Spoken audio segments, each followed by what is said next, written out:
Please direct your attention to your listening device for the show that believes there is no such thing as useless sports knowledge. This is the Benchwarmers Trivia Podcast.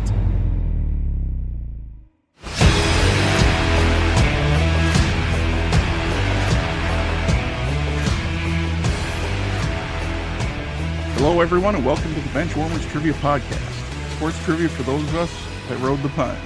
I'm your host, Josh Bohmbach, and this is episode 349, the same number of career race starts by the 2007 F1 Drivers Champion Kimi Räikkönen, and the number of pass completions by Hawaii quarterback Timmy Chang in 2002. Today's game will feature the Benchwarmer team of Mason Guillotte and Dave Wirtz versus Benchwarmer Josh Snyder and newcomer Aaron Kessler. Welcome to the bench, Aaron. Why don't you take a minute to let us know where you're from, what teams you root for, and anything else you'd like to share. Hey, what's up? Thanks for having me. Really appreciate being here. I'm in Las Vegas, Nevada. Been here for the past 22 years. And my teams are the Golden Knights, as you can see by my hat, the Cubs, as you can see by my jersey, and the Bears and Aces, you can see by some assorted bobbleheads in the background. We're recording this during March Madness, and I should just mention, go Illini. Fair. Well, welcome, and Vegas is one of my favorite places to visit. Try to get there every year or two. Wife and I are thinking of coming down for the F1 race in November, so we might find ourselves down there. Josh, how are you doing? And let us know what your and Aaron's team name is going to be. Very happy to have Aaron and be teaming with him. I didn't give him, the best vote of confidence of what I might bring to the table today. Just got back from a trip to the beach, basically necessitated by my mother-in-law's floors needing to be redone. So I'm in a different space.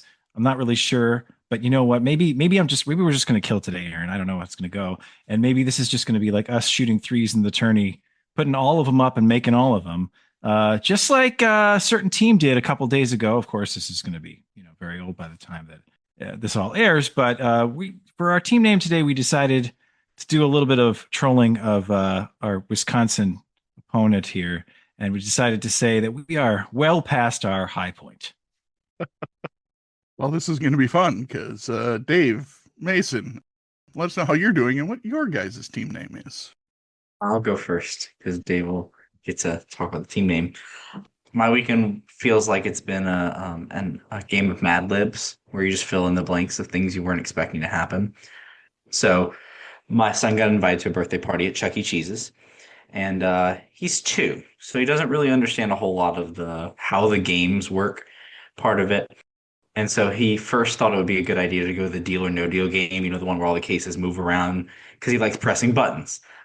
He got interested in that for about 2 seconds, and then ran away. So I don't know if we won the top prize. I have no idea. Maybe someone else played it and found out. And then later we went to do the pizza and the cake and everything. And this is really where the Mad Libs part comes into play. A guy was there wearing an Edmund Fitzgerald T-shirt, commemorating it. I'm like, well, that's an interesting choice to a Chuck E. Cheese, but more power to you.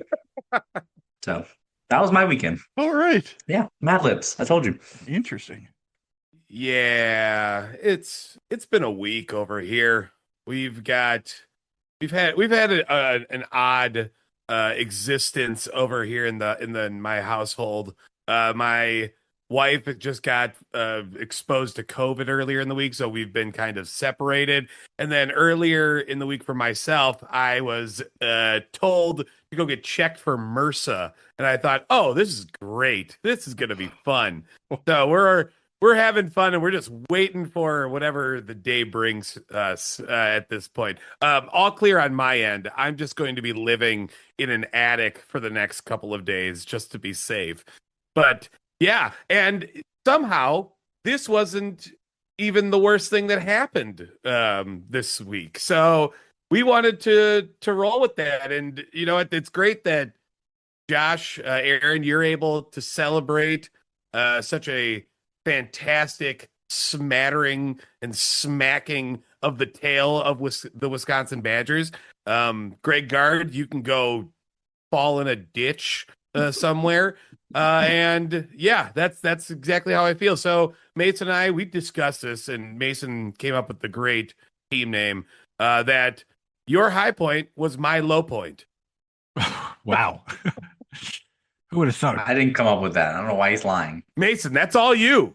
Mason. No, Look, I'm a giver, I did okay? not. You I did not. that. No, okay. All right. So we have well past our high point versus high point was my low point. So I might just refer to you guys as high point and low point. We'll see how that goes. We've reached hive mind status, that we know. Yes.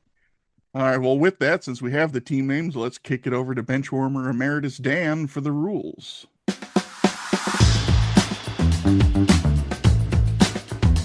The game will consist of 4 quarters of play, each with a different trivia style. The styles of quarters 1 through 3 will change from show to show, and I will explain them to you as we go along. Like any good sporting event, we will have a halftime show after the second quarter with entertainment questions. And in the fourth quarter, our teams will wager from their points accumulated to see who are today's clipboard captains, to be honored like the true benchwarmers they are. All right, let's get this game underway. Okay, today's first quarter will be Curriculum Vitae. Curriculum Vitae. For this quarter, there will be 4 questions where the host will provide an athletic resume for a given athlete. Each question is worth 25 points.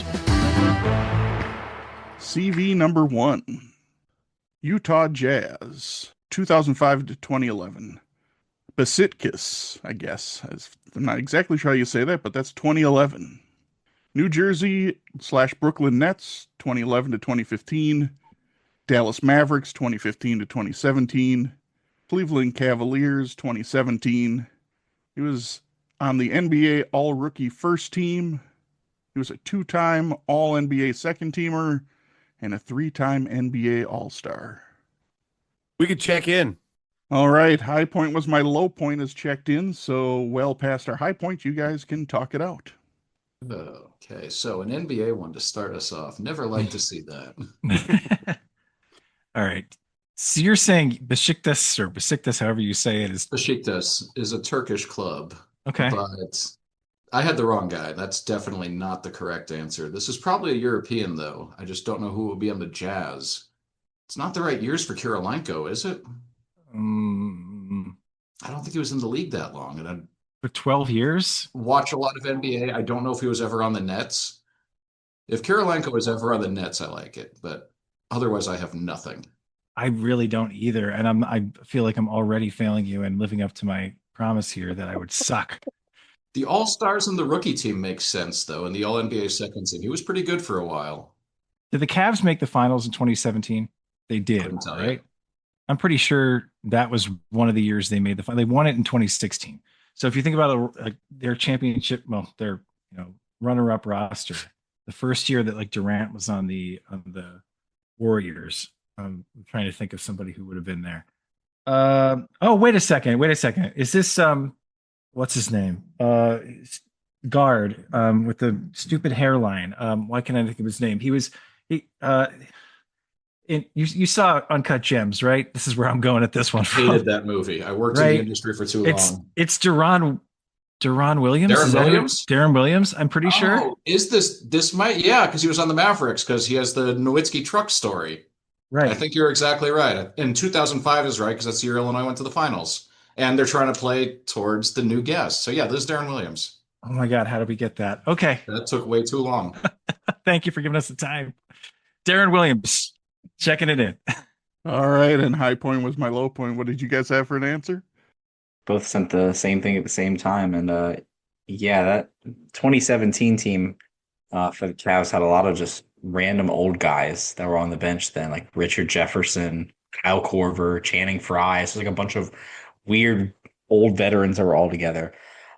And yeah, Dave agreed with me, and he sent to me, because I forgot about it, that the lockout was in 2011, so he might go play overseas because of that. And I forgot about it. But yeah, we went with Darren Williams.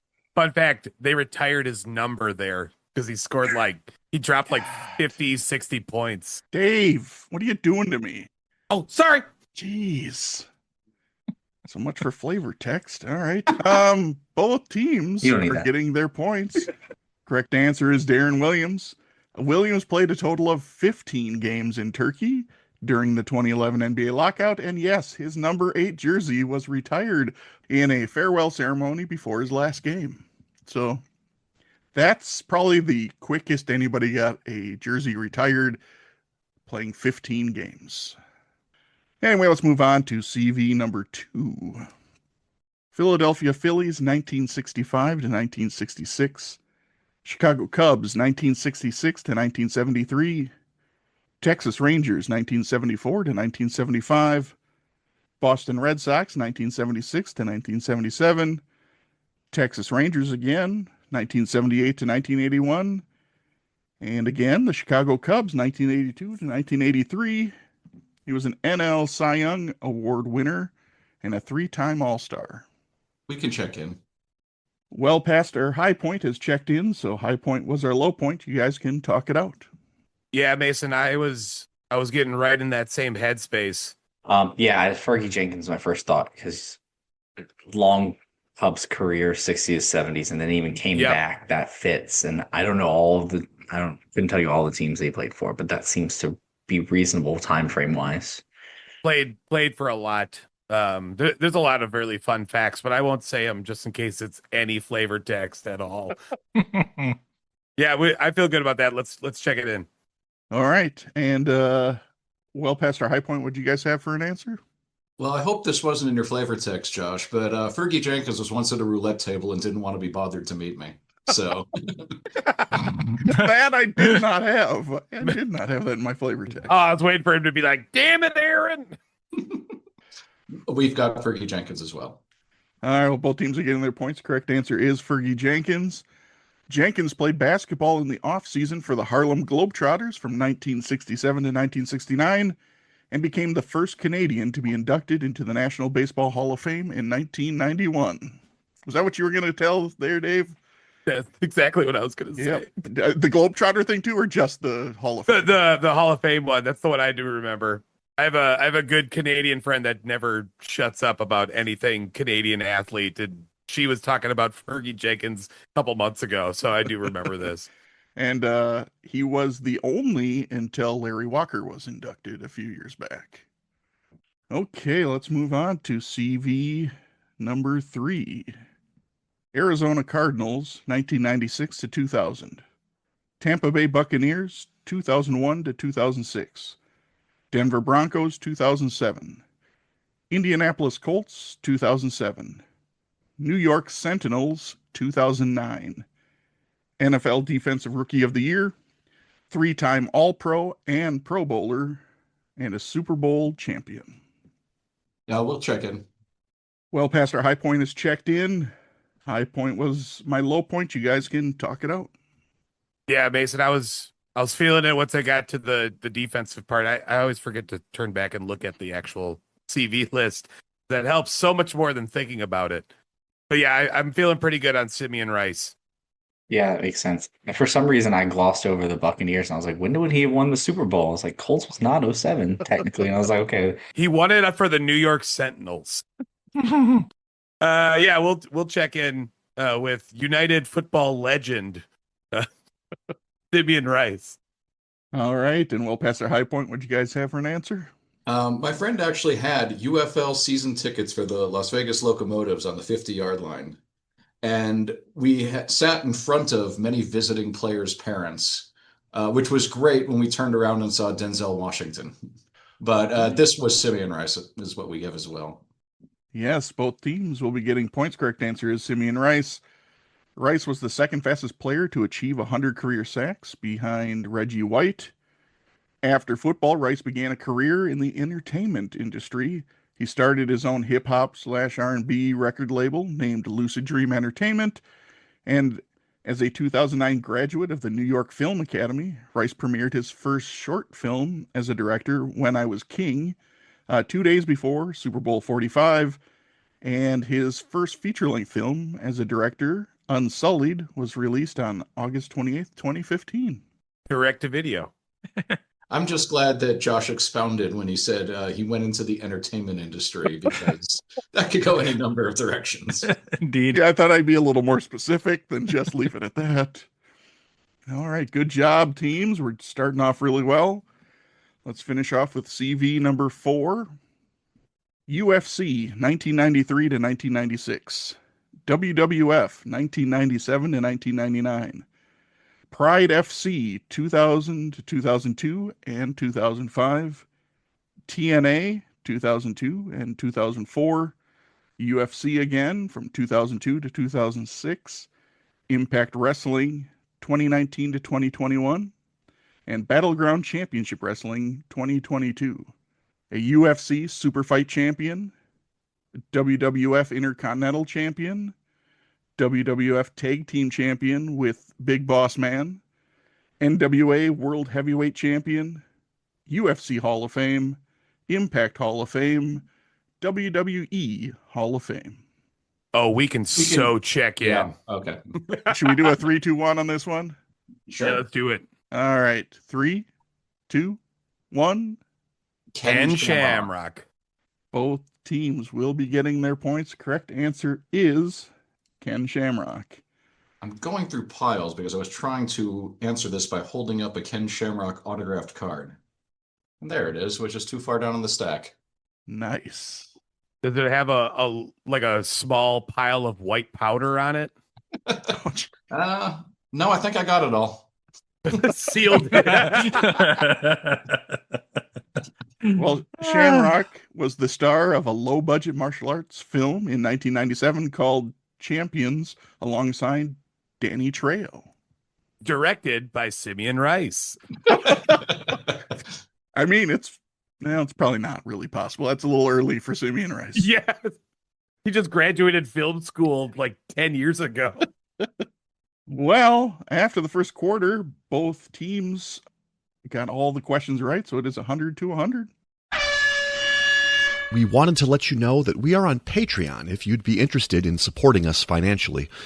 Your contributions will be used to help us cover the costs that it takes to bring you the high-quality sports trivia you have come to expect from us. There's also some great perks that come with the Patreon membership to the Benchwarmers Trivia Podcast, including bonus episodes and Benchwarmers swag. You can find us at patreon.com/benchwarmerstp. Thanks. Today's second quarter will be Let It Ride or Throw in the Towel. Let it ride or throw in the towel. For this quarter, there will be 4 questions in a given category that increase in difficulty. After each question, teams can decide to let it ride and attempt to answer the next question, or throw in the towel and take the points that they have accumulated to that point. Each question is worth 50 points. If a team answers incorrectly, they will lose half of the points that they have accumulated in the quarter. All right, today's category, in honor of our first-time guest Aaron, is the initials AK. Question 1. What running back, who won the 2017 NFL Offensive Rookie of the Year, is one of 2 players in NFL history to rush for 6 touchdowns in a single game? We can check in. Well, Pastor High Point is checked in. High Point was my low point. You guys can talk it out.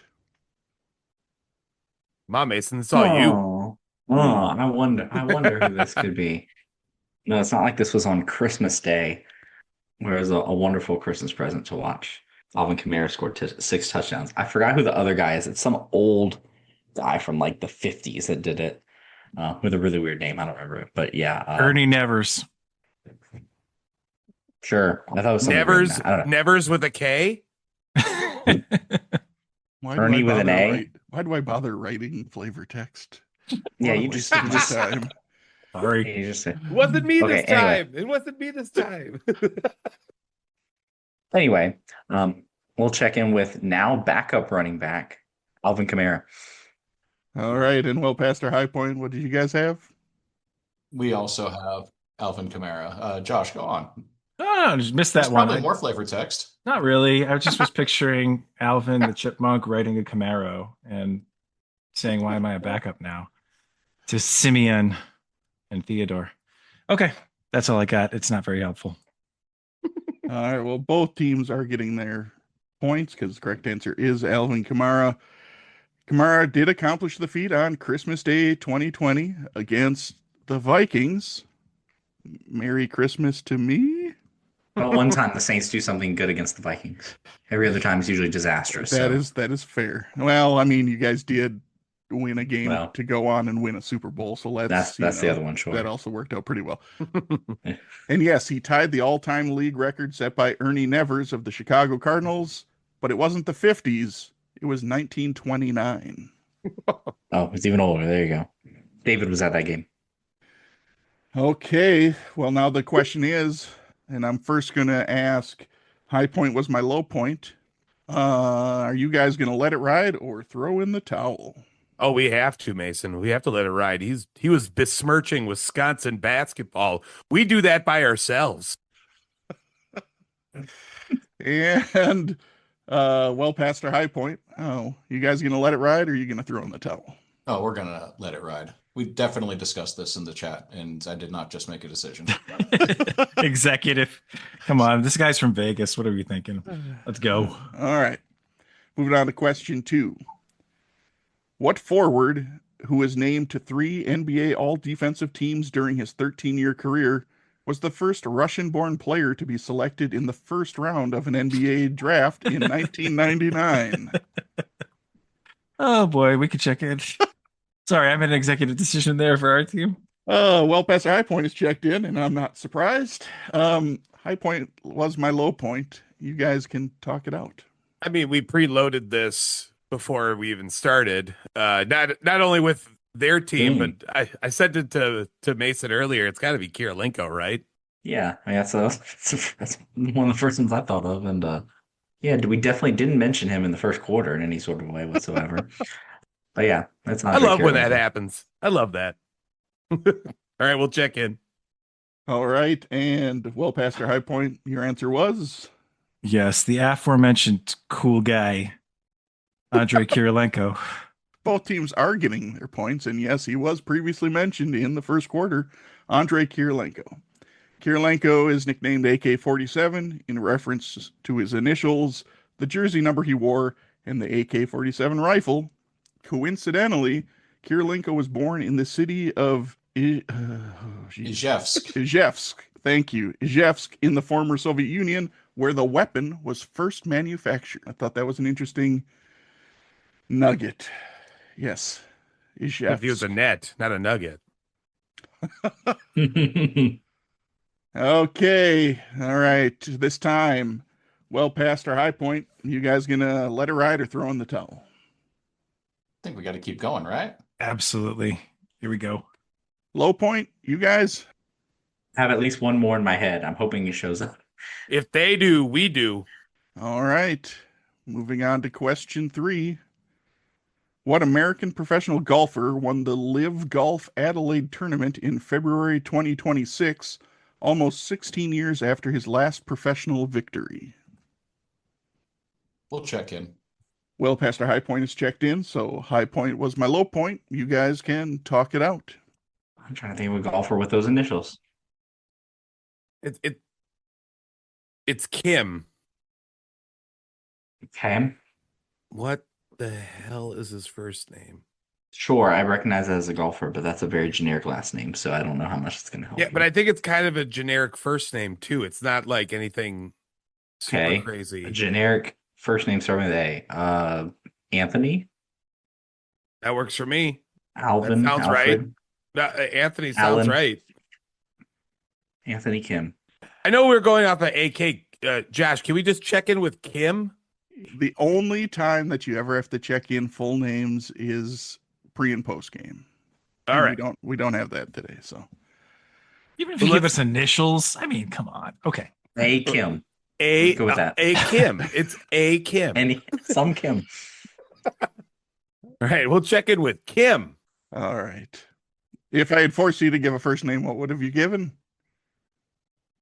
I guess Anthony is what Dave liked, so I don't know. Okay. I mean, that's what Mason said first. I know I said Andrew, but I think Mason's. I want to go. Mason's the one with the nickname prowess, team name prowess. So all right. I just wanted to find Not out. true. So Still. all right. So well past our high point. What'd you guys have for an answer? There are some unbelievable Vegas stories about Anthony Kim, and he's had a career renaissance, and he is back apparently in live form. So yes, Anthony Kim. All right, both teams will be getting their points, and if I had forced them to, it sounds like they would have used the correct first name. So, Josh, you can just be cool. Yeah. Just be cool. Like Andrei Kirilenko. Be cool like him. Kim has 3 career PGA Tour wins, but none have been a major. His best finish in a major tournament was 3rd at the 2010 Masters. All right, still perfect for both teams. So, high point was my low point. Are you guys going to let it ride or throw in the towel? What do you think, Mason? You know they're going to go for it.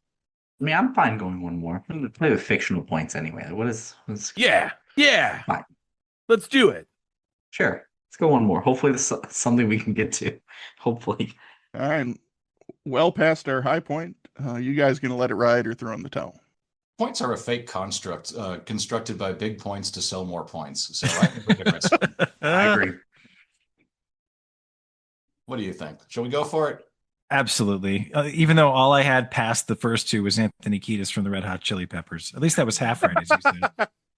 Let's go. Right. So both teams are going to let it ride. So our final question is, what former world number 1 on the WTA Tour won 2 of her 3 Grand Slam singles championships in 2016 when she won the Australian Open and the U.S. Open? We can check in. All right. High point with my low point is checked in. So well past our high point, you guys can talk it out. Yeah, I don't think that Josh and I are huge tennis people. It's not going to be that would be a masculine name that you just sent me. Right. It should probably end in an A if it's going to be a Russian or similar type last name. Belarus, you're saying? Maybe it's not. I can picture her. I feel like the first name is Alina or something similar, and it's entirely possible I'm wrong. But Alina, I don't know. I'm coming up with the names that are clearly like hockey player last names, like right. Kiprazov or yeah, this is mildly frustrating because I can absolutely picture her. I feel like I've missed questions on her before at some point. And it's just not coming to me. I was very big into tennis about the early half of that decade, but not 16. And I can't quite place her. Let's see if we can mumble our way to get this one. Alina. God bless you. All right. What you said. And, high point was my low point. Would you guys have an answer? Hopefully something that is, Name. Well, we did name. we did the very professional thing of, hey, I think she's German. Mason, give me German last names. And I gave something close to it apparently somehow. Well, you went from Kirschen to Kerber, which definitely helped. Like the minute I saw that, read that first bit of it. This is Angelique Kerber. Well, one team will be getting their points. Under which? And sadly, the other team will be losing some points. Yes, I could have given you every Russian last name, and you would have been wrong. So the correct answer is Angelique Kerber. And Kerber also won Wimbledon in 2018. So that one just didn't quite go your way. Well, are you sure that the Russian translation of her name is not Alina? I'm certain. I can say with all certainty that that is not. Okay. I remember she retired at the Olympics in 24, which I thought was kind of a cool way to kind of wrap up a career. All right. Well, after the second quarter, we don't have a tie anymore. High point was my low point is 300, and well past our high point is at 175, but there is still a lot of game to play. And that brings us to halftime. It is now time for the halftime show. There will be 3 entertainment questions, with each question worth 25 points. It is time for the first edition of Copilot pre and post game. that other one, that ChatGPT, they start limiting the amount of things they will just answer for free. So I don't use them anymore. So I asked Copilot to make up plots for fictional movies based on a combination of 2 movies and or television shows, with at least one being about sports. And sports can be loose because basically if it's aired on ESPN, it counts as a sport. Nice. Keep that in mind as we go through this halftime. This is the Ocho edition. Yeah. Not necessarily A little Ocho. All right. Plot number 1. A small town dancer with big dreams heads to a glitzy national canine competition, hoping to reinvent herself as a star trainer. She teams up with an eccentric handler whose prize pup is an underdog in every sense. As she claws her way through backstage scheming, jealous competitors, and her own impulsive choices, she discovers that the world of elite dog competitions is just as cutthroat as the stage she left behind. When scandal erupts, she must decide whether to chase fame at any cost or finally play fair. We can check in. What? Holy. Well past our high point has checked in. So a high point was my low point. You guys can talk it out. Sorry, Mason. I had an idea, but it's a pre and post game. But This $1 Million Baby, is that what it's? is this? Oh. My thought was Best in Showgirls. That's Is that great. Or is this Westminster Dog? Like, are we? No. I've never seen Showgirls, so that. I haven't either. But this is that sounds so good. I can't dispute it at all. And I am the first person to say, trust your gut, man. And if that's the first thing that comes to your brain, I'm gonna trust you. Let's do You it. shouldn't trust me on a movie question. That's the problem. No, Mason. You came up with Angelique Kerber, and you came up with a great team name. You're just making We have to. stuff We up at this have to. point. Can we get a fact check on Dave for this episode? Because none of those things are true. Anyway. Yeah, we're checking it in. Best in Showgirls. Okay. All right. And well past our high point, what did you guys have? This one actually was all Josh.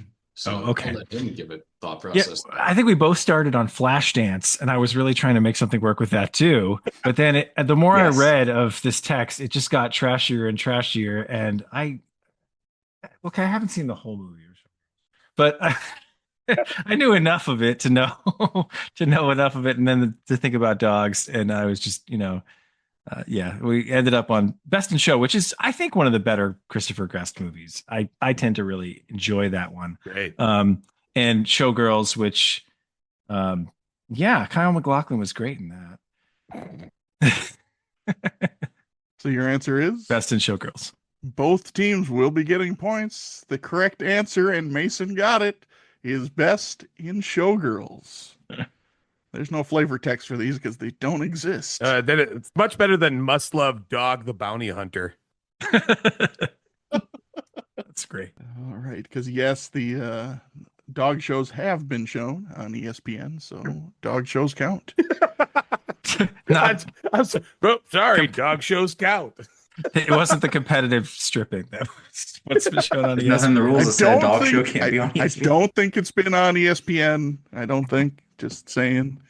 I could be wrong. Maybe some of those late night shows, maybe. I don't the know. Ocho After Dark. I'm sure Kyle MacLachlan was on ESPN at some point, right? All right, let's move on to plot number 2. A rebellious race car driver with a reputation for chaos is sent to a strict rehabilitation facility after a series of dangerous on-track incidents. Inside, he clashes with an iron-willed director who enforces rigid control over every aspect of life. Refusing to conform, he rallies fellow patients through makeshift competitions and simulator races, reigniting their sense of freedom. As tensions escalate, his defiance inspires others, but at a cost. In a final act of rebellion, he risks everything to reclaim his identity and remind them all what it means to truly feel alive. Do it, Mason. Do it. You're 2 for Can't 2 be on it. movies right now. You're That 2 for can't be 2 on it. movies.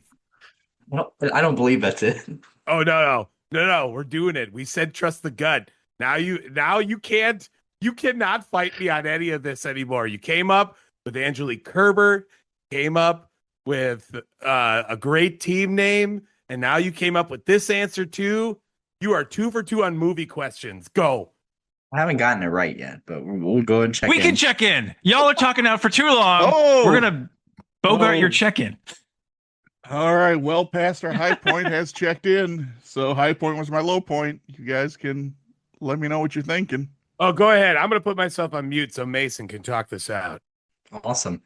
I had no idea what was going on with this. My first thought was, is this like the scene in Ricky Bobby where he's losing his mind and has the knife in his leg? I'm like, I didn't know if that was where this was going at first. But no, basically describing a tyrannical leader of an insane asylum made me think One Flew Over the Cuckoo's Nest, and that works nicely with F1. So we're gonna go with F1 Flew Over the Cuckoo's Nest. All right, and well past our high point, what did you guys have for an answer? Well, so when you brought up, hospitals, the first place that we went was Days of Thunder. So we went through a bunch of movies with Thunder in the title, and we had a few ideas. And basically, I made this entire thing up, and we pretty much instantly got F1 Flew Over the Cuckoo's Nest. I was gonna go with Standing Talladega Nights, The Ballad of Ricky Bobby, but that works too. All right, well, both teams are getting their points because the correct answer is F1 Flew Over the Cuckoo's Nest. Well done. Moving on to our third and final plot. A gifted young chess phenom is pushed into a televised talent competition by his ambitious mother, who believes fame will secure his future. Under bright lights and relentless judges, he must perform strategic brilliance while navigating jealous contestants, backstage scheming, and a charismatic mentor with murky motives. As pressure mounts, he begins to question whether the spotlight is helping him grow or pulling him away from the quiet mastery he loves. When a high-stakes final round arrives, he must choose between dazzling the crowd or staying true to the game that defines him. Why am I getting Mason, these so fast? You're 3 for 3. Copilot must be the reason I couldn't get ChatGPT. I just understand Copilot a lot better. Yes. Mason, I'm not going to question it. You're too fast on these today. Check in. Okay, we'll check in. High point was my low point. It's checked in, so well past our high point. You guys can talk it out. Okay, so I feel like we know what the chess portion of the exercise is, but I think we might be having some issues with the jealous contestants backstage scheming, and those were in both the Showgirls and this one. So Copilot, if nothing else, is mildly unoriginal. AI repeating Be stuff. very surprised that AI might not be original. I mean, we have the televised talent competition, which... That does sound right. Does this have to be a movie, or can this be any sort of media? I'm a little bit confused here. Movie or television. Movie or so television. Anything that's been on television or movies. Well, then I feel much better about this. This feels a lot like Star Searching for Bobby Fischer. Is that what you're checking in with? Aaron's got it. All Yes. right. And high point was my low point. What did you guys have for an answer? I don't get how I got these so fast. Yeah, I just gifted chess phenom made me think of Bobby Fischer. I was like, okay, searching for Bobby Fischer. And even though Ed McMahon was not referenced at all during this question, somehow I figured out Star Searching for Bobby Fischer. So we checked in with that. That was great. All right. Well, both teams are getting their points because the correct answer is Star Searching for Bobby Fischer. I actually auditioned for that movie, for Searching for Bobby Fischer. Did you? Yeah, you don't see my name on the poster, do you?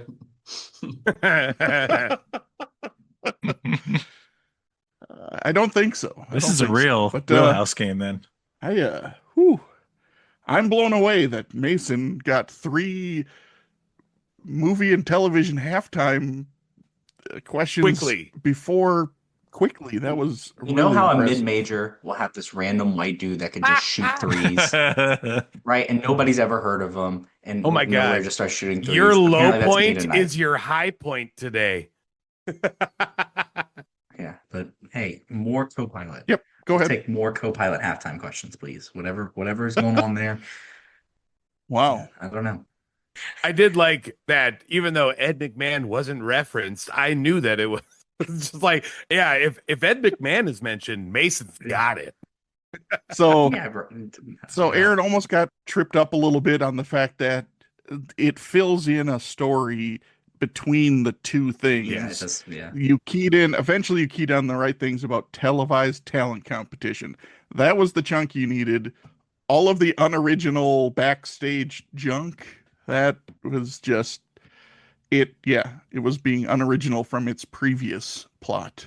We look forward to much more jealous contestants and backstage scheming here on Benchwarmers. All right, after halftime, we have a score of, well, Pastor High Point at 250, and High Point was my low point, is at 375. But fret not, because today's third quarter will be Lucky 7. Lucky 7. For this quarter, there will be 3 lists containing 7 items. The team that is trailing coming into the quarter will choose the first list and attempt to identify the items on that list one at a time. If the team has an incorrect guess, the other team can attempt to finish out that list. The other team will select the second list, and whichever team is trailing after the first 2 lists will get the third list. Each item is worth 10 points. Okay, so the categories for today's Lucky 7 are, list 1 is the 7 unique women to hold the UFC Women's Bantamweight Championship. List 2 is the 7 unique Chicago quarterbacks with the most passing yards in a single season. And list 3 is WNBA players with the most career points as a member of the Las Vegas Aces. So that is since 2018. So I'm not taking into account the whole franchise and the previous places it was, just as the Las Vegas Aces. Okay. So those are the 3 categories. So well past our high point, you guys can discuss internally to yourselves what list you'd maybe like to attempt first. Let's go. We'll go UFC. All right. Well past our high point is going to try to identify the 7 unique women to hold the UFC Women's Bantamweight Championship. All right. We will check in for UFC. All right. Well past our high point is going to try to identify those UFC Women's Bantamweight champions. Go ahead and give me your first name. All right. Ronda Rousey. Ronda Rousey was the first champion, a bantamweight champion. She held the title from December 2012 to November 2015. The Preacher's daughter, Holly Holm. Holly Holm defeated Ronda Rousey to become the second bantamweight champion. She held the title from November 2015 to March 2016. The female GOAT, Amanda Nunes. Amanda Nunes is the 4th person to hold the bantamweight championship. She held the title from July 2016 to December 21st, and also from July 2022 to June 2023. Well, that interim was because I was at the fight when she lost it to Juliana Pena. Juliana Pena is 5th on the list. She has held the championship twice, first from December 2021 to July 2022, and then again October 2024 to June 2025. That'd be Kayla Harrison next. Kayla Harrison is number 7 on the list. She is the most recent and current bantamweight champion, got the title in June 2025 and still holds it to this day. While I try and remember who Kayla took it off of, I feel pretty good that the third one is going to be Miesha Tate. Miesha Tate is in fact the 3rd woman to hold the bantamweight championship. She held the title from March 2016 to July 2016. And I'm not sure I have much else on the last one, so we'll take a guess with Raquel Pennington. Well, that is a good guess because Raquel Pennington is 6th on the list. She held the title from January 2024 to October 2024. Nice job. Well done on running the list. So Nunes announced her retirement on June 10th, 2023, and the title was officially vacated on June 20, 2023. Thus, there was not a champion from June 23 to January 24. And now I remember who Raquel beat. She beat Myra Bueno. So well done. You did exactly what you wanted to do with that first list, is run it so that the other team has no chance to get any points. All right, high point was my low point. Which list are you going to go with? Are you going with the Chicago Bears or the Las Vegas Aces? Well, this might surprise you. We're going to take the Bears. That surprises absolutely nobody. All right, so high point was my low point. Is going to try to identify the 7 unique Chicago Bears quarterbacks with the most passing yards in a single season. Whenever you're ready, you can just do a check-in. Yeah. Oh, we'll check in. All right. High point was my low point is checked in, so you guys can start identifying those Chicago Bears quarterbacks. I'm gonna do it just in the order I sent them, since Sure. I think we feel good with everything. We're gonna start with Jay Cutler. Jay Cutler, his best season, he is third on the list with 3,812 yards in 2014, but he also has the 4th, 5th, 7th, 13th, and 19th best seasons for the Bears. Smoking Jay. Now we're gonna go with the guy that passed him up, Caleb Williams. Caleb Williams is number 1 on the list. He's first with 3,942 yards in 2025. I don't care how much they tried to give him those postseason yards to get over 4,000. That's not how any of this works. Nope. But he also has the 6th best season. Okay. Next, we are going to go with Eric Kramer. Eric Kramer is the one who held the title until this last season. He is second now with 3,838 yards in 1995. He also has the 14th best season. All right. Next, we're going to go with, and yes, he's somehow on this list, Mitchell Trubisky. Mhm. Not only is he on this list, he's 4th on the unique quarterbacks, 8th best all time for seasons with 3,223 in 2018. And he also has the 11th best season. And this next player's last name is how I feel about Trubisky being on the list, Rex Grossman. Rex Grossman is the 5th on the list for unique and 9th overall with 3,193 yards in 2006. And then I'm going to go with the one that Dave sent me. I forgot about this guy because this is an old guy. Mhm.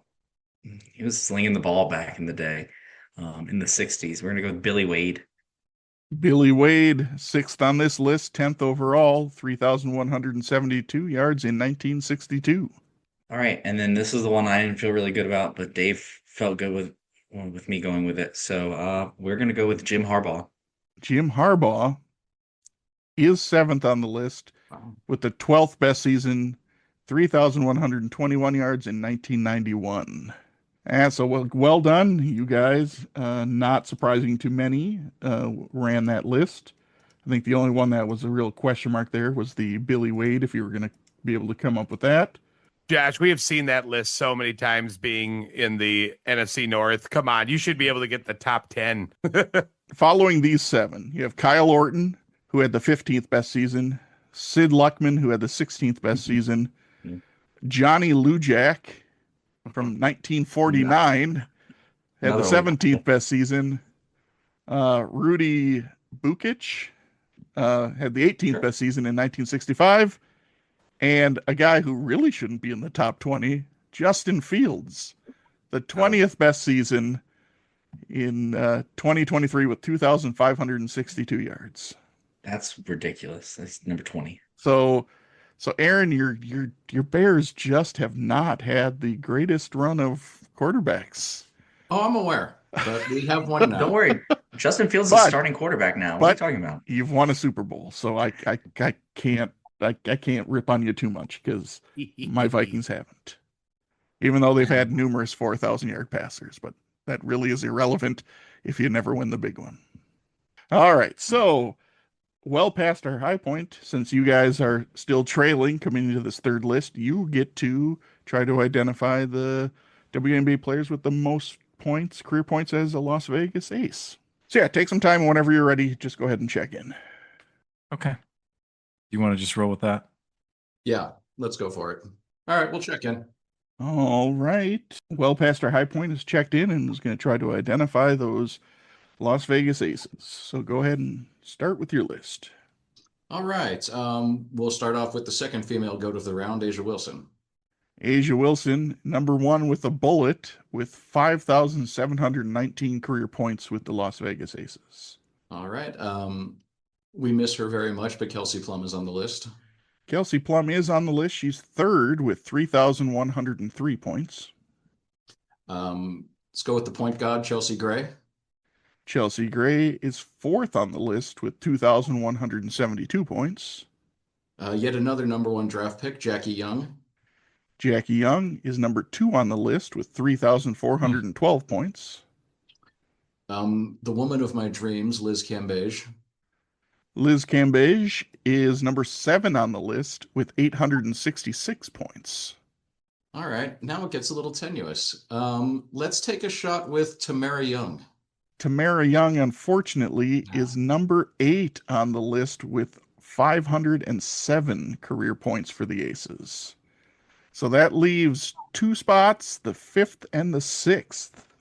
For high point, it was my low point to try and grab. Well, they took 3 out of the 4 names that we had.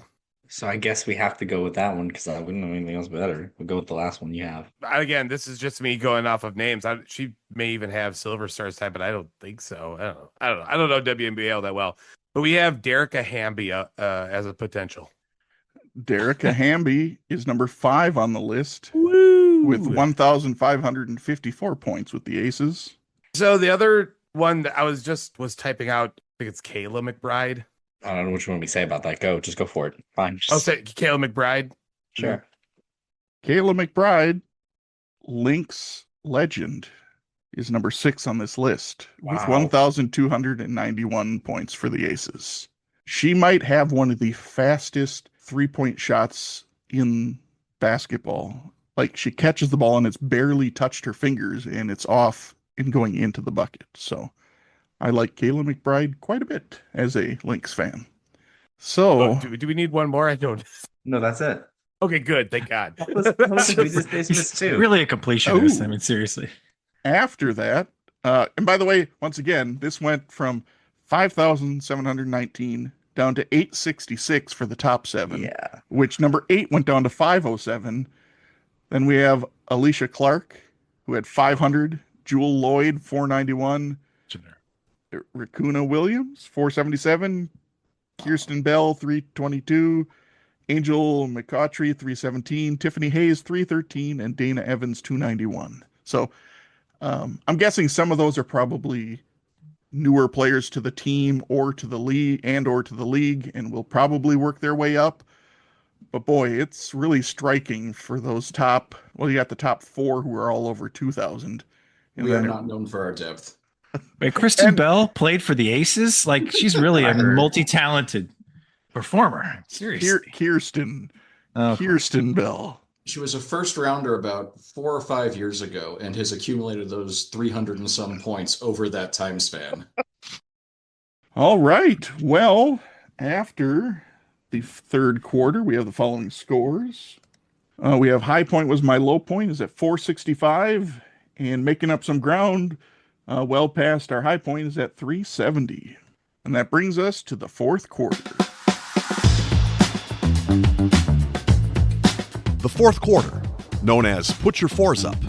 This quarter consists of 4 categorized questions that the teams will wager up to 100 points each, not to exceed their current point total.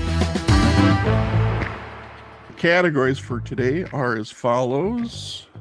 Question 1, Meisterschaft, in reference to Fußball, aka soccer. Question 2, Let's Go Karting, in reference to the Karting World Championship. Question 3, Chicago, in reference to Major League Baseball.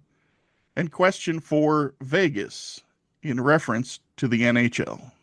It is now time for the teams to place their wagers. We'd like to take a minute to invite you to follow us on Facebook, Instagram, and Twitter at BenchwarmersTP. We also have a Facebook group for fans of the show called The Bench. Join us there to comment on the latest episodes and interact with the rest of the Benchwarmers community. If you would be able to rate us on iTunes, Stitcher, or any other podcast app, we'd greatly appreciate the support so that other people may find this podcast. Thanks. Now that their wages are in, on to the questions. Question 1 in the category of Meisterschaft. In German, Meisterschaft means championship. What Fußball team that was promoted to the Bundesliga in 1979 won their first championship in 2024? Right. I think we're gonna check in here. Well past our high point has checked in. So high point was my low point. You guys can talk it out briefly, but I'm gonna need an answer and your wager pretty quickly. I think it's starting to click because I remember I think they went undefeated. And it was that was like the big part of it. What was it though? I got there. I remember seeing the nickname. You got so. Do you have anything off of that? The Neverkusen? No. Does it rhyme with that? Yeah, because that was the play on the word. Pick a letter. I don't know. I named a bunch of German cities and the teams that I knew, and I don't have anything. HIJKLMNOP. Maybe we can just start replacing it into something. Leverkusen. Bayer Leverkusen. Bless you. That was sorry, because that was an old lullaby my great grandmother used to sing to me. Yeah. Pain smoking on the front porch, yes. I don't know, man. That rolled off your tongue very easily. I have no reason to doubt you if that's the answer. I have nothing. Genuinely. All right. Well, if you gave that answer, Mason, then we should definitely check it in. I'm glad you were able to come up with this. Yeah, we'll check in. We'll check in with Leverkusen for what do we say? 76? Yes. 76 points. Okay, and well past our high point, what'd you guys have for an answer and a wager? Well, we have another team that we know had a big run. I feel like I may be off on the years. Soccer is not my sport. And Josh, soccer is not your sport as well, I believe. Is there any sport that's really my sport? I'm not really sure, Aaron, but they let me hang around for some reason. Well, I like you. But, thanks. I know this team had a big year recently. I may be off. We're going to go with Wolfsburg. For how many points? 40 points. Well, one team will be getting points. The correct answer is Bayer Leverkusen. I'm amazed they haven't won until then. Leverkusen went undefeated, 28-6-0 during their championship run. And during the 2001-2002 season, Leverkusen became the first team to reach the final of the Champions League without ever having won a national championship. We're getting shut out of all the German questions here, Aaron. Wonder why. Yeah. Also, Anything. please, ahead, 28-0-6, Bohmbach. This is America. This is how they report theirs is 28 wins, 6 draws, 0 losses. That's foosball for you. I'm impressed by the way that people can't see this on the podcast, that you got the German double SB thing to somehow print in that question. That's because that's what I copied off of the interwebs. That's why I referred to it as foosball and not like foosball. Busball. Authenticity. Bubble. All right. Well, the scores are getting farther away. Let's not talk about that, but let's move on to question 2 in the category of Let's Go Karting. What karting legend, who won a record 6 titles during the 1980s, passed away at the age of 66 in January? Chuck Noland would probably have been a fan. We'll check in. Points. All right. High point was my low point is checked in, so well past our high point.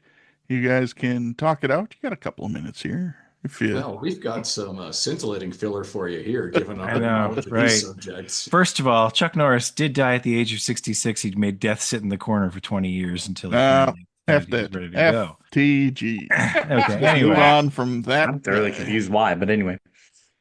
Any idea on Chuck Noland, Aaron? No, I could not tell you who that person is or who that character is or anything about him. So that doesn't really help. Okay, Chuck. The fact that this person was a 6-time karting champion, a lot of times these guys go over to other motorsports, but I don't really have an in there. So I liked your suggestion here, Josh. I mean, all I've got is that Let's Go and there's a cart makes me think Mario Kart, So, did Mario Andretti, I think is he still living? He is too old for that. He won the Indy 500 in 1969, I believe, and I don't think that would be mathing if he was 66 when he died. Yeah, recently. That's true. That's true. So, all right, Mario, Luigi, Bowser. You think about, who were some other Mario Kart characters that you might put in here? Was this, Princess Rosalina or something? You have your choice. So Rosalina, Prince, Rosalina, or Peach. It could be either one. Yeah, absolutely. Toad. I told you. Chuck Noland. This feels like Chuck. Who's a Chuck Noland? Anything on Chuck Noland? That sounds like a character from Fight Club. One of the few movies I've actually seen that he's not in that. I don't think. No. Okay. We have another non-movie watcher on the episode today. All right. I have heard of. What are you talking about? Mason watches a lot of movies. He got all 3 of those movie questions correct. I didn't get this reference, just so you know. I didn't get this reference. Not in my wheelhouse. Oh boy, we thought we could somehow suss these out, but these are sussing us, and this whole thing feels sus. Oh god. All right. Well, if it's Mario, but did he have a cousin who wasn't Mario Andretti, who was Mario Regretti? That's how we're feeling right now. Mario Regretti. I like that. All right. Checking in with the obviously correct answer of Mario Regretti. For how many points? 69. Nice. Sort of nice, I guess. All right. And high point was my low point. What did you guys have for an answer? Clearly, Chuck Noland is the very famous Giuseppe Waluigi. No, and honestly, I had no clue who Chuck Noland was either. But Mason, when you mentioned that it's a movie, and like totally sparked the flint, if you would. That's Tom Hanks' character in Castaway. So there's really only 2 characters in that entire movie. So we just checked in with the very obvious of Wilson for 0 points. Well, one team has a correct answer, but will be receiving 0 points because they did correctly identify that Chuck Noland was the character portrayed by Tom Hanks in Castaway. The correct answer is Mike Wilson. Wow, that's about as basic as you could make it there. It really is. It's the most white guy name of all time. Mike Wilson. In auto racing? I think you're taking Wheelhouse a little too literally. He was behind the wheel once. This wasn't his house, okay? Hey, he just said he didn't give any more information on when he lost a go-karting race to Kurt Busch. So, It wasn't the 80s. Hey, we need another fundraiser. I'm coming back for revenge. Please. Note to future listeners: fill out the form with as much detail as you can. This was a fun question anyway, and I'm sorry you're not a movie watcher because that's the only way most people would get to this answer is if they knew that Chuck Noland is the main character in Castaway, which really there's only one other answer it could be, which was Wilson. Which I totally referenced in the first episode that I came on as a benchwarmer, and now I feel like an idiot. Okay, I'm really sorry. I would like to point out that they have not missed a question all night. Oh God, they really... No, we missed one. Did Did you? we? No, Hold on, let me look. we have not. No, you There even got goes the the question all clean. night. You even got the 2 cleanup. There goes the no hitter. Next question's gonna ruin it. Just wait. They have Yes. a perfect game going. I'm just going to put that out there. Perfect game. Not the Good first strategy. one, but Here That's comes all the right. backstabbing. all right. It's Well, not let's gonna happen in baseball. Jealous let's be honest. contestants. let's not talk about scores because we're here to have fun and not worry about points. Because as we were told early on, that points is a construct of big points to sell more points because we just don't care about them, right? So we can lose them all, right? Right. And we may. All right. Moving on to question 3 in the category of Chicago. What Cy Young award-winning pitcher holds the single-season ERA record for the Chicago Cubs during the live ball era, that's starting in 1920, with a 1.77 ERA? We're going to check in. Okay, well, Pastor High Point is checked in, so High Point was my low point. You guys can talk it out for a couple minutes if you need to. Yeah, we were talking this out. I think we're pretty close. I'm trying to think of any other Cy Young winners for the Cubs because we've named 3. There has to be more than that. Yeah, I started but Fergie Jenkins, and that seemed too obvious because we already had a question about him. Greg Maddux won 1. That's given me a lot of time credit that I would pay attention to not repeating an answer. You obviously That's the haven't played second too many of question. my games. The second question of the game was Fergie Jenkins. Like, I mean, that Dan did that, didn't he? With his whatever category it was when I'm pretty sure I've been on an episode before where Josh has done this. So okay, anyway. I'm not saying that's the makes me think answer. it's I'm not. just saying. The way he's talking about it makes me think it's not. Anyway. I think it's Arrieta, though. That's that was what, 15 or 16. I don't remember which one. He had a dominant year. 1.77 seems super low, but sure. Yeah, let's go with Jake Arrieta. That feels right. Okay. I trust you on it because, like I said, I'm leaning Suter, but you came in with more thunder on that, so sure. Oh, thanks, Greg Maddux, I guess. Jake Arrieta, 100 points. Check in. Okay, and well past our high point, what did you guys have for an answer and a wager? We also have Jake Arrieta for 100 points. Yes, the correct answer was Jake Arrieta. Arrieta accomplished this feat in 2015 when he won 22 games and the NL Cy Young Award. And by the way, I didn't actually say that this player absolutely won the Cy Young Award for the Cubs. It could have been for another team, but it happened to be for them. The only other Cubs pitcher with a single season ERA below 2 was Grover Cleveland Alexander with a 1.91 in 1920, the first year of the live ball era. We need more pitchers with first and middle names of presidents. Like, we absolutely need the Rockies to get a dude named like Richard Nixon Jeffries. Yes. I would get a jersey of that so fast. No, it'll be a jersey, let's be honest. Okay, well, hey, both teams got 100 points on that one. Good job, guys. Let's move on to the final question. And yes, one team is currently pitching a perfect game.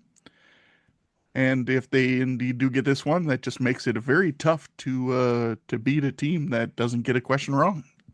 Some would say it's impossible. Today's fourth question is in the category of Vegas. What defenseman is the all-time assist leader for the Vegas Golden Knights with 297 assists? We'll lock it in. All right. Well past our high point has checked in. So high point was my low point. You got a couple minutes to talk it out. Great. I know you guys are both huge hockey fans. Yeah, there's so much ice in Louisiana. We do have a local hockey team, but I've never been. Anyway, so I really like Vegas's logo. Very cool. yeah. You know who I do love, or like of note, because I did try to follow Vegas early on, but there was a dude whose last name was McNabb, and that always made me very happy seeing him skate on the ice, thinking that it was Donovan McNabb out there. which is truly one of my Beautiful. favorite things. So you want to just try that? Should we just go with McNabb? Sure, I don't have anything of We got insight nothing better here. Yeah. Yeah. So we'll check in Sure. with McNabb for 100 points. Okay, and well past our high point, what do you guys have for an answer and a wager? Braden McNabb is actually one of the few players who has been a Knight since their inception.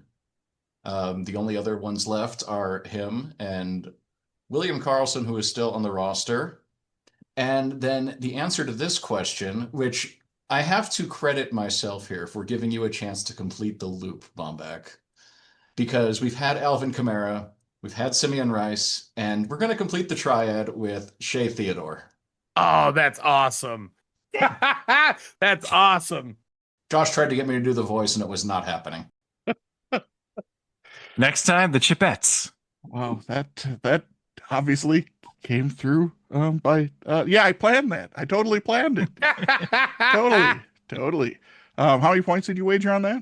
100. All right, well, one team is getting points, and that is the team that knocked off a perfect game. They didn't even get a no-hitter. They gave up a home run in the bottom of the ninth. Granted, it didn't spoil the whole game for them, but yes, the correct answer is Shea Theodore. Theodore is followed by Mark Stone with 256, William Karlsson with 238, Jonathan Marchessault with 225, and Jack Eichel with 203. All right, the game has come to an end, and here are the final scores. Well past our high point finishes with a respectable 461 points. And our clipboard captains of the game, who are receiving the coveted Brian Greasy Award with 541 points, is High Point Was My Low Point. And fun fact, in 2007, Greasy threw for 1,803 yards in only 7 games. If he had played the entire season and averaged the same passing yards, he would have finished the season with 4,121 yards. But alas, he did not play in 16 games. It's like the sound barrier. Like, you know, it can theoretically be broken, but it's going to take some doing. All right. Well, Aaron, is there anything that you would like to say before we call it a night? No, this was a blast. Thank you very much for having me. Shout out the Slack, shout out all my trivia friends, and thanks very much. Well, we loved having you on, and please come back again. Maybe next time we will team you up with Dave, because he's just Mr. List, and that comes out pretty well for our podcast. So, Josh, you did a wonderful job being a teammate. Don't beat yourself up too bad. I provide, some sort of comedic relief.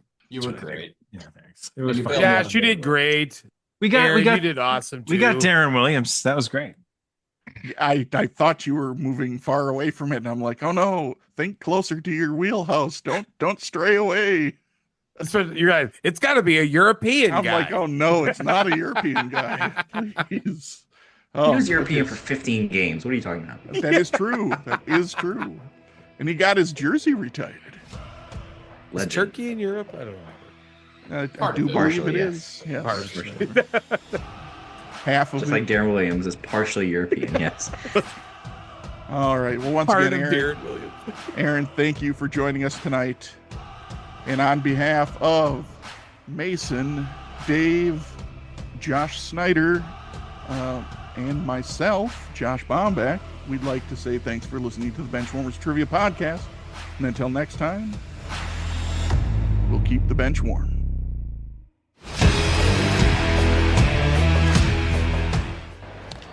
That ball hit high and deep. Stretch! Get on back there. They look up. You can put it on the board. Yes! With the 7th selection in the 2005 NFL Draft, the Minnesota Vikings select Troy Williamson, wide receiver, South Carolina. With the 5th pick in the 2009 NBA Draft, the Minnesota Timberwolves select Ricky Rubio of El Masnou, Spain, and Juventud With the 6th pick in the 9 NBA draft, the Minnesota Timberwolves select Johnny Flynn from Syracuse University.